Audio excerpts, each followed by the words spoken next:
Od športnih pa sem zdaj že prišla med tehnološke eksponate. V Računalniškem muzeju hranijo prek 8000 predmetov, ki so našo družbo spremenili iz analogne v digitalno. Če ni to idealen muzej za naše spletke. Živjo, Sara. Tako je, živjo. Začniva pred 10 leti. Splet je poln objav iz leta 2016, saj naj bi bilo to za družbena omrežja prelomno. Pred tem letom so bila prostor izražanja, po njem vedno bolj obremenjena z informacijami, algoritmi in všečki. Vaši všečki in ogledi so pokazali, da ste prejšnji mesec najraje gledali novice vpis v srednjo šolo in novi zakon o kazenski obravnavi mladoletnikov. Dodajva še eno.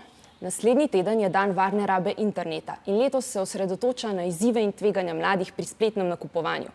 Imejte torej v mislih, da vam skušajo skoraj vsako objavo kaj prodati, a v dobro vaše denarnice in okolja pred nakupi skrbno premislite, ali stvar res potrebujete.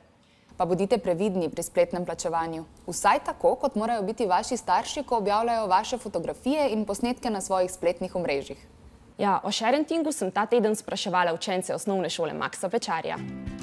Poznam eno prijateljico, ki je zaljubljena v enega in je šla gledati na njegov profil od staršev. Mami objavlja edino na Facebook, ko gremo nekam v neko naravo, na počitnice. Ko sem recimo na tekmovanjih iz lokostrelstva in plavanja in tudi, ko smo skupaj na različnih potovanjih.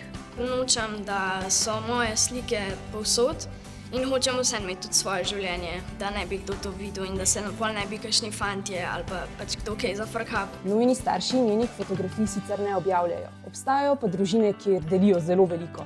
V angleščini se je za takšno starševstvo uveljavil izraz sharenting, ki združuje besedi sharing in parenting. Želijo nekako prikazati, da imajo tudi oni neki, ampak ne vejo, kako to povedati. Hoče svoje življenje cel čas z nekimi drugimi ljudmi deliti. Če bi bile na profilih staršev slike otrokov, ki so nagi ali pa še v pleničkah in tako neprimerne, se mi bi zdelo zelo slabo, da to objavljajo in tudi sramežljivo do teh otrok, ko potem odrastejo in to na primer najdejo njihovi prijatelji. Mene ne moti, če moji starši objavijo kakšne lepe dogodke, naprimer, če gremo kam smučati in kakšne lepe razglede.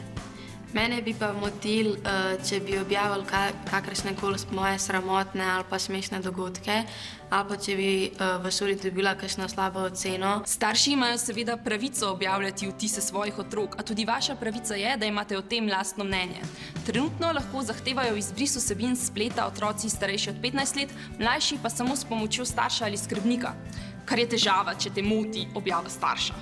Imam pa prijateljico, ki pa ne želi biti objavljena na kakršnih koli omrežjih. Zna kdaj tudi tako reči, da ji res ni všeč in da se starši sploh ne znajo pogovoriti z njo glede tega, kaj bojo objavili. Če se starši in otrok ne strinjate, bi se po mojem mogli otroka poslušati, ker se njega objavlja in mora on dati soglasje, da se ga objavi.